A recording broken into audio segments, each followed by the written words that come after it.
Сәлем достар, бүгін тары шайын дайындайтын боламыз. Видеоның соңына дейін қарап, подписка жасауды ұмытпаңыздар.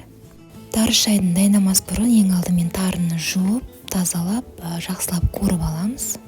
Видеода көрсетілгендей алдын ала бір ыдысымызға шайды демдеп аламыз. Мен 2 қасық, 2-3 қасықтай қара шай салдым, чемпион, және 3 қасық тары.